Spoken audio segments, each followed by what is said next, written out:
So, last time we covered the Menagerie Part 1. Let me recap the Menagerie Part 1 so that when we recap Menagerie Part 1, I can recap Menagerie... No, okay. Here's the deal. We had plenty to talk about in the last episode, or at least I felt like we did. I mean, it wasn't a super long rumination, but we had stuff to talk about, right? I spent a lot of this episode skipping forward through the cage elements because... well, the last episode, well over half the episode was new stuff, and this episode, well, under half is new stuff. How much? Well, you remember back during Shades of Grey where I decided to actually math it out and figure out how much of the episode was, new footage and how much of it was reused? Check this out. I want to go through the play-by-play here with you, if it's okay with you guys. So, first we have 40 seconds of new footage, then 32, then 39, then 23, then 60, then 15, then 45. By the way, I'm keeping track in terms of seconds because if you're paying attention, only one of these has been at the minute mark. It's all seconds of footage. That's new footage. Then 45, then 115, and then towards the end of the episode, when the episode actually ends, 304 seconds of footage. That's 673 seconds, which equals out to 11 minutes and 13 seconds, roughly, of new footage. How much of that is that relative to the episode? 22.2% of the episode. Just over a fifth of the episode is new footage. Ouch. But, you know what? I'm not here to complain about it. Not really, because it does work, and The Cage is a good episode. As I mentioned earlier, for the longest time, I didn't see The Cage. I saw this, the Menagerie, and this was how I saw The Cage. Seeing it in its full version wasn't something that happened for me until, I want to say, the early 90s. I'm not sure of the exact date. I believe it was something that came out with that 25th anniversary special that I've referenced a few times here.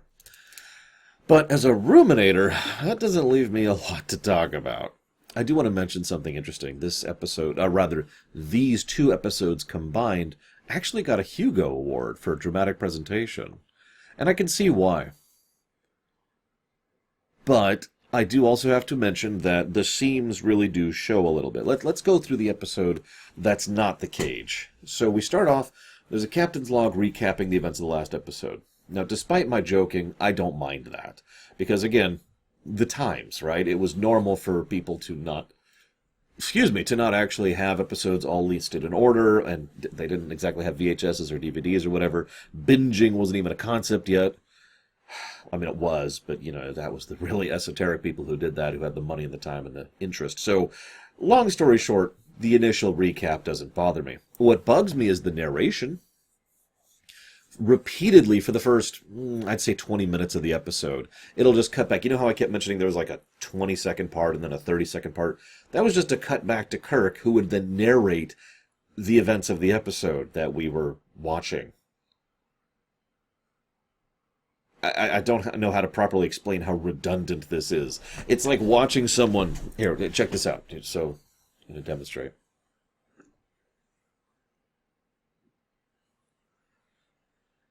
At this point, Lowrunner picked up his pen, looked at it morosely, thinking of the styles of pens he uses and why he uses them, and then placed it down on his notepad. Like, that's what's happening here, and it happens multiple times. But that's not the worst part. Check this out.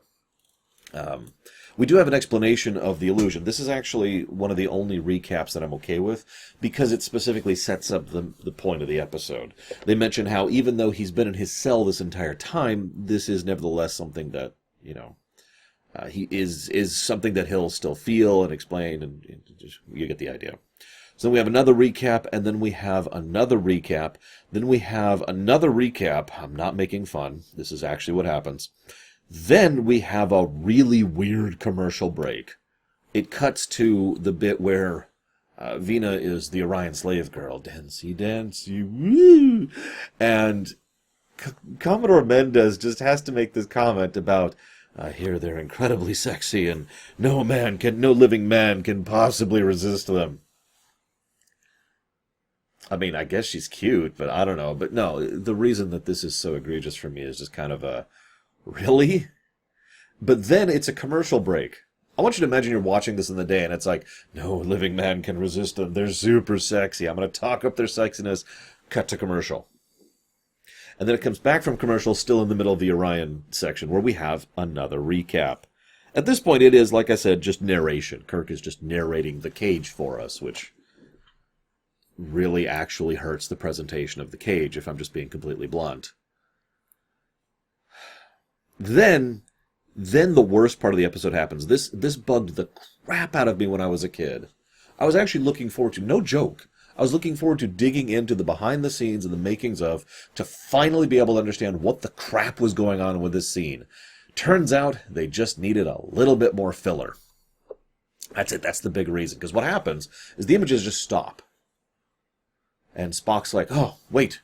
No, you must continue. Looks at the image expectantly. Nothing happens. Well, I guess we'll have to render verdict. No, wait, please, there's got to be more. Look at the image expectantly. Nothing happens. Very well, we will render guilty. Mr. Pike, what's your verdict? Guilty. Commodore says, I think it's guilty. Captain Kirk? Big dramatic pause. I, too, will also say guilty. Dun dun dun dun. Dun dun dun dun. Commercial break. Come back from commercial break. They are now entering orbit of Talos 4. Everyone down in the court-martial area is just kind of hanging out. And then Spock says, with casual confidence, you will now see the continuation of Y. And then the images continue. What? There is such a monumental logical disconnect there that I actually have difficulty even explaining how much that doesn't make sense in my head.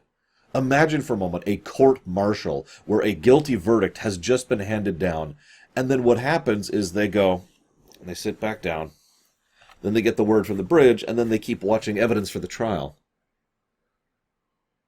What? That's ignoring several other flaws, like the fact that Spock should have known what was going on, or that he was apparently informed midway through, or just, there's a huge logical disconnect here, and this scene has always bugged the ever-living crap out of me. Please tell me I'm not alone in this one. Please tell me someone else has been bugged by this since they were a child. I mean, I was like 10 or 11. When was I when I first saw this? That would have been... I would have been 9 when I first saw this. Just, anyways. So then we continue. And then, oh my god, the Commodore was always an illusion. Dun, dun, dun. This is also kind of stupid, if I'm being completely blunt. The excuse given is we wanted to distract you with a fake trial, specifically so that you wouldn't regain control of your ship. Okay. But the thing is, General Order 7, or whatever the hell it is you contact planet and death penalty. That's just kind of how that works, right? So, simply by being a part of this trial, now Kirk's life and career are both on the line. Now you're probably thinking, why am I bringing that up? Well, Spock's point about why he doesn't just go to Kirk to begin with is, well, my life being risked was enough. No reason to risk you as well, even though I am doing so by simply engaging you in this particular facade. Then, this gets even funnier. Remember, there was that whole thing about you must stop all contact with Talos 4 no matter what, right? You remember that? Remember how that was completely abandoned after the end of the first episode? Check this out. They've been communicating with the real Commodore Mendez back on Starbase, whatever, the entire time. So, that's another person who is now on the row for death penalty. Now, ironically, I was going to mock this because, let's be clear, this is probably bad writing. And this is very Roddenberry writing. He has a lot of just go with it in his writing style. You know, just don't stress the details. Just go with the ideas. That's his overall approach. No real judgment. It's just I don't like that type of writing, and I find it to be, kind of dismissive and I don't want to use the word lazy, but not as involved. Let's go with that. Nevertheless, even though that is absolutely what was intended, there is an incredibly funny unintentional aspect to this, especially in the immediate wake of court-martial. Remember that whole thing? The service. We must all be in service of the service, and we must do what we must in order to maintain the image of Starfleet. So Commodore Mendez is receiving images from Talos 4.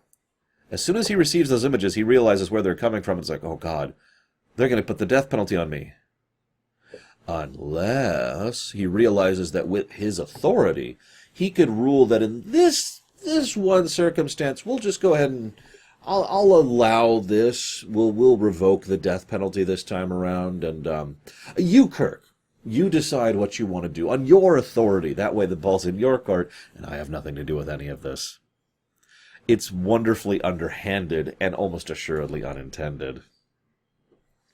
This then leads to one last bit of weirdness. Spock rolls Pike out, and Kirk is still standing there, and then the keeper says, "Hey, Kirk," and Kirk looks up at the screen, and then Pike is walking up with Vina to inside. Now, yes, they could already be beaming that image into his head, but as a kid, I always looked at them like, damn, they beamed down fast! That was like milliseconds! Jeez! They don't even have the ability to beam not from the transporter room in this series yet, so I don't think actually they ever get that. I could be wrong about that. I know that's a thing that became a deal in TNG. Just instantly on the planet. But of course, this leads to the overall theme of the episode, and one of the reasons why I'm willing to give it a bit of leeway. The Cage, in many ways, was about how mankind should not be chained by such things. About how... Well, it's the Babylon 5 thing, isn't it? When you have psychic powers, the rest of you stagnates, because you don't need anything else. All of your needs are provided by these illusions or these psychic abilities that you have, right? Hence the whole idea of psychics not developing sentience and sapience within the Babylon 5 setting. So... it kind of lines up that idea. You develop these superpowers, why bother with anything else? If we in real life humans had these kind of illusory powers, would we bother with anything? The answer is, of course we would, because there's enough of us and enough variety of us that there would be plenty of people who would insist on it's just not the same, or I want the real thing, or, I mean, come on, guys. It's not that hard to understand with all the variety of human beings and all their preferences and opinions and all that fun stuff. However... what this episode does, and one of the things I do like most about the Menagerie, other than giving an interesting edited version of the Cage, is it gives us the fact that it's not necessarily automatically wrong to escape into an illusory world. It depends on the circumstances. And you know what? I agree completely. Some of you know I've been through some really horrific things in my life. I will speak to one of the least horrific things I've been through. I once had... many, somewhere around 3 dozen, I think. Or no, it was 2 dozen. It was 2 dozen. It's like 26, I want to say. I don't remember the number. Kidney stones in one of my kidneys, along with a very large kidney stone or two, one of which was about that big, give or take. I know you can't really see that. That probably doesn't look big. It was horrifically painful. I actually started work on this show while I was under those circumstances, and my life was literally threatened because my health was torpedoing and spiraling down so rapid fire because of the kidney stones, which none of us knew at the time.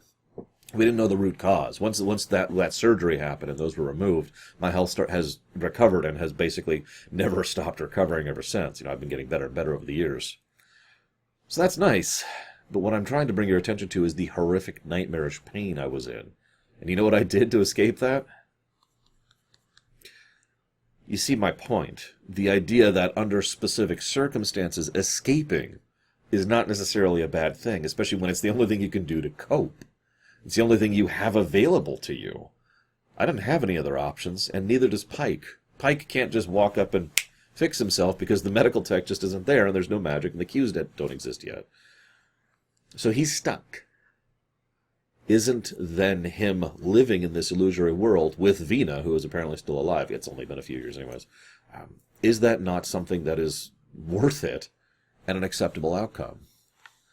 Even in the final thing they mentioned, he has his illusion, you have your reality, may you both find your paths as pleasant.